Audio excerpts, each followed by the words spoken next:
2013-14 की अगर हम बात करें, कैपिटल एक्सपेंडिचर की अगर हम बात करें, तो कैपिटल एक्सपेंडिचर में मैं कहना चाहूंगा, जहां 13-14 में 1,98,000 करोड़ रुपए का प्रोविजन उसमें था,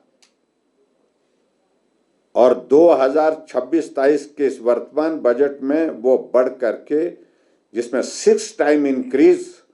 के साथ इसको जो है 12,20,000 करोड़ के लगभग इसको पहुंचाया गया। एक बहुत बड़ी इंक्रीज जिसको हम कह सकते हैं। अगर हम डिफेंस सेक्टर की बात कर रहे हैं कि आज की तारीख में इस बात की आवश्यकता भी महसूस हो रही है, और आवश्यकता के साथ साथ में इस सेक्टर पर आदरणीय प्रधानमंत्री नरेंद्र मोदी जी ने फोकस किया है,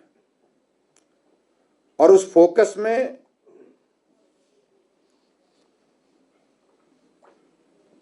एक बात को लेकर के साफ संदेश दिया है कि भारत सिर्फ पॉपुलेशन के, जनसंख्या के आधार पर दुनिया का सबसे बड़ा देश नहीं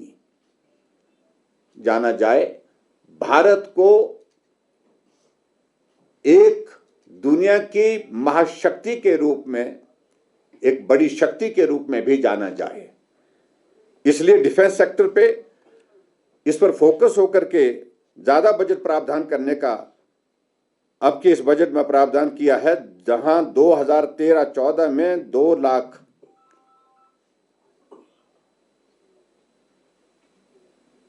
करोड़ के लगभग जो बजट प्रावधान था इसमें डिफेंस में,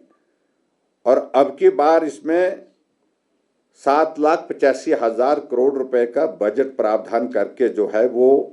इंक्रीज जो है 287% इंक्रीज है, और 4 गुना जिसको मैं कह सकता हूं बढ़ोतरी की गई है। क्योंकि देश की रक्षा का विषय जहां आता है वहां कोई कॉम्प्रोमाइज नहीं किया जा सकता है। इस बात को लेकर के बड़ा साफ और बड़ा स्पष्ट हमारे देश के प्रधानमंत्री नरेंद्र मोदी जी ने कहा है। इसके अलावा आगे बढ़कर के अगर हम एग्रीकल्चर सेक्टर, इस देश की आबादी का लगभग 75 to 80% के लगभग जो है गांव किसान जो है वो पॉपुलेशन का जो हिस्सा जो किसान के रूप में गांव में रहता है, उस सेक्टर को मजबूत करने की जरूरत महसूस की गई है पहले से भी। और 2013-14 में जो बजट 27,000 करोड़ रुपए था,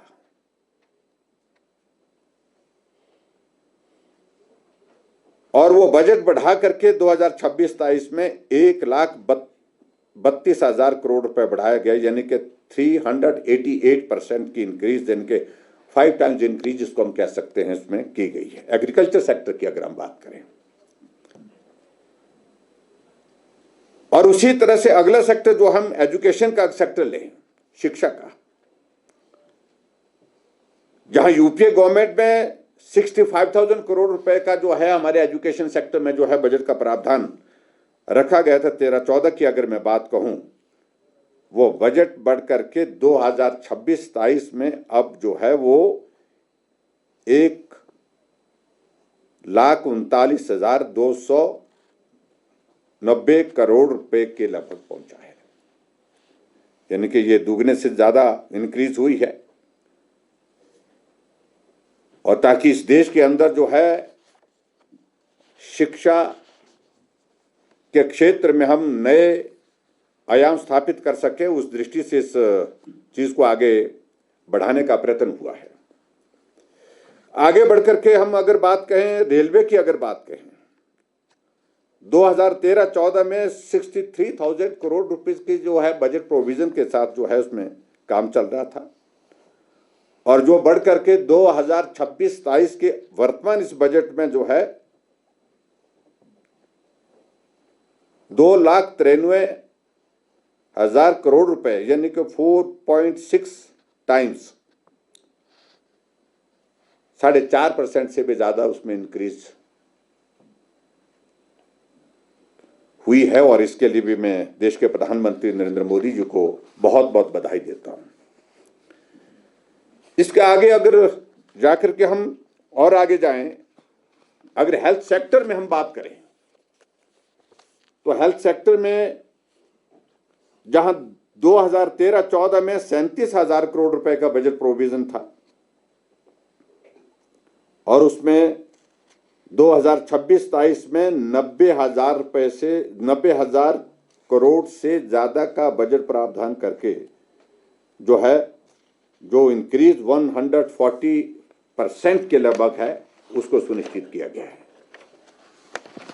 यानी कि इससे हेल्थ सेक्टर को और ज्यादा मजबूती देने का प्रयत्न किया गया है। आगे बढ़कर के अगर हम बात कहें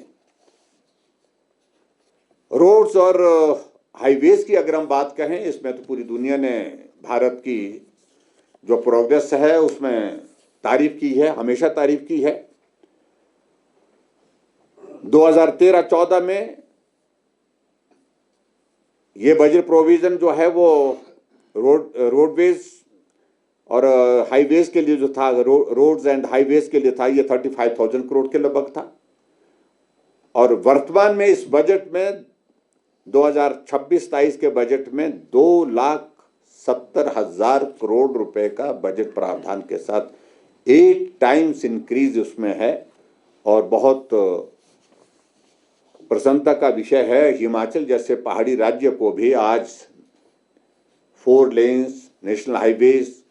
के माध्यम से जो कनेक्ट करके एक जो टूरिज्म की दृष्टि से और लोगों के आने जाने की दृष्टि से एक बहुत बड़ी सुविधा हुई है।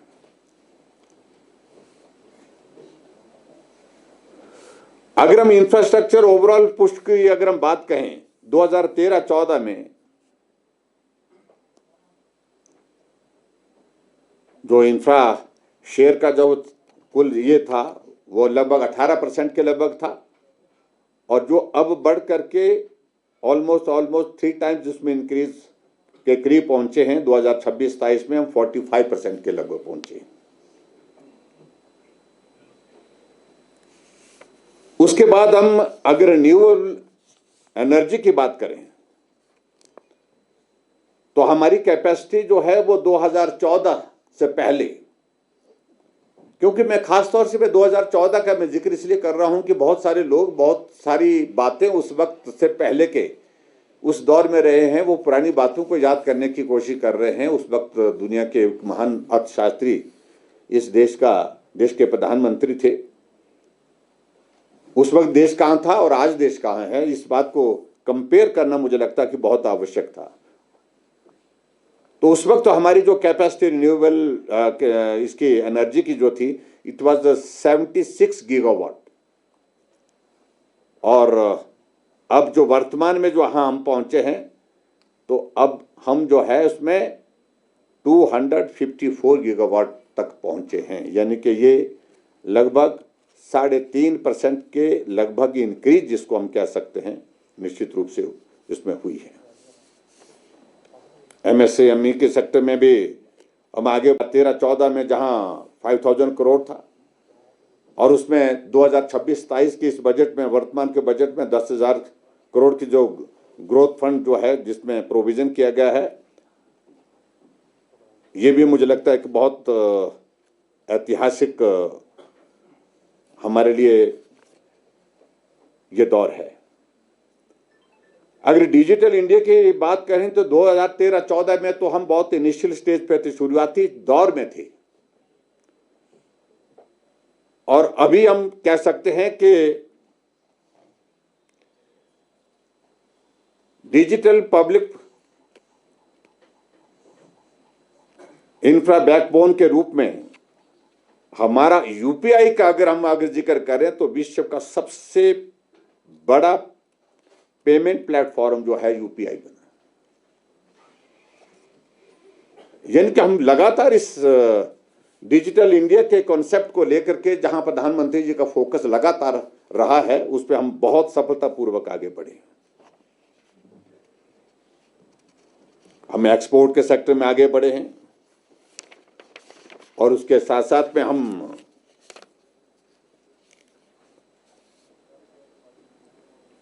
वुमेन वर्कफोर्स के पार्टिसिपेशन की अगर हम बात करें तो उसमें भी एक साइजेबल इंक्रीज हुई है।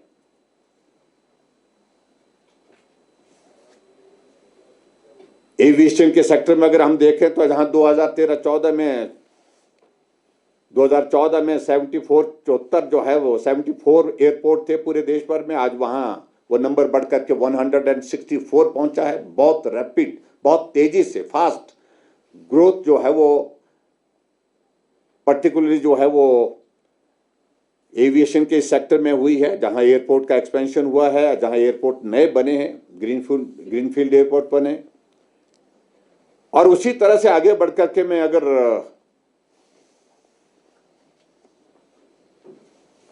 टोटल गवर्नमेंट एक्सपेंडिचर की अगर बात करूं, 2013-14 में इट वाज 16.65 लाख करोड़ और अब जो है ये जाकर के पहुंचा 53.47 लाख करोड़, यानी कि बहुत बड़ी इंक्रीज जिसको हम कह सकते हैं।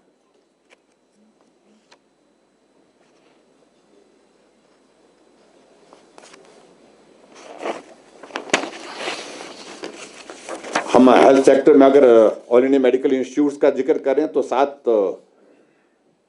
एम्स जो है 2013-14 तक थे। अब ऑल इंडिया मेडिकल इंस्टीट्यूट का नंबर जाकर के बढ़ करके जो है वो 23 पहुंचा है, 23 बना है, 16 की इसमें इंक्रीज हुई है। तो स्वाभाविक रूप से बहुत बड़ा जो इंफ्रास्ट्रक्चर को स्ट्रेंथन करने की दृष्टि से जो फोकस रहा प्रधानमंत्री नरेंद्र मोदी जी का, उसमें हम सफल हुए हैं।